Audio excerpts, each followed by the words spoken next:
be me giving you all my little tips for a perfect, flawless, blended eye look. Now, I don't have makeup on. If you're wondering why, it's because I'm about to go to the gym. But I figured, like, why not film this and give you all a couple of my tips and tricks. And let's just get right on into it.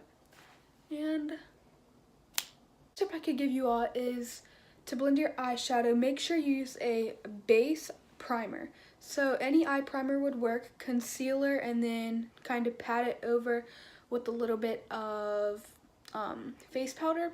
That's fine as a pressed powder, and just use a primer to get that flawless look. Tip I can give you all is to use a light hand when you do your eye look. So basically, I'm just going to use this brush because it's the closest one to me. So you want to make sure that your hand is back here when you blend and do your makeup. So back here rather than up here, because when you do it up here, it applies more pressure and more product will stick to one area, and then you have to try to blend it out. Whereas if you're back here towards the end of the brush, you can just lightly dust it on your eye, and also that will make sure that the product does not stick to one part, and then you have to blend it all out, and it'll give you a more flawless look. Tip I have for you all is to use a transition color. So basically, like I told you all, to prime your eyes and set your eyes before you put on any eyeshadow. So basically, I'm going to use this palette for example because it's a great palette. So basically, you see these, excuse that, I'll take this off. What I mean by transition colors are any of these right here, the big ones. So these would basically be great to basically transition into the color that you are trying to get to, the look you are trying to achieve. Like a nude color, one similar to your skin tone would work fine. So basically, sometimes I even use a bronzer and it works perfectly fine for me. And what is that? There's Sharpie on my hand. So any of these will do great. Okay, my fourth tip I can give you all is when you do your eyeshadow or anything, I'm not really sure how to put this, but you always want to start with a lighter color. So if, let's say in this palette, I'm doing a orangey like bronze eye look.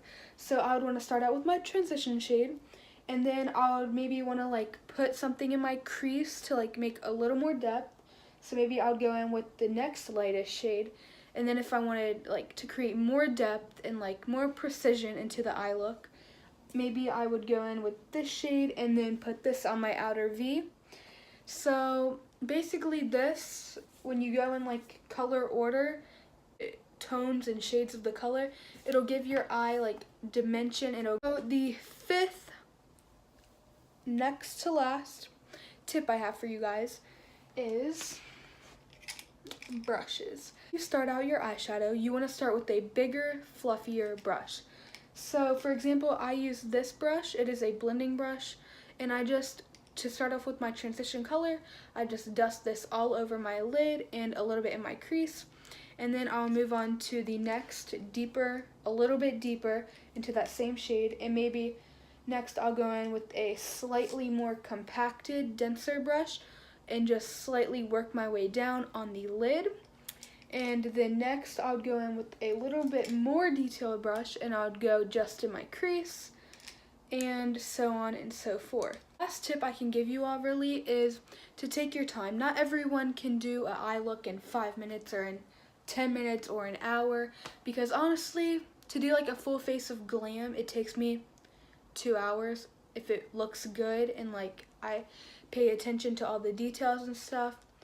So basically take your time, really like focus on your eye shape, not if you watch this tutorial and they have hooded eyes and you don't have hooded eyes, because eyeshadow is basically to your eye shape and everyone's eye shape is different.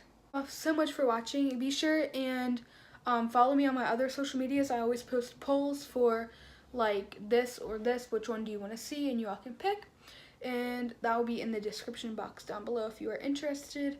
And comment if you want to, of course.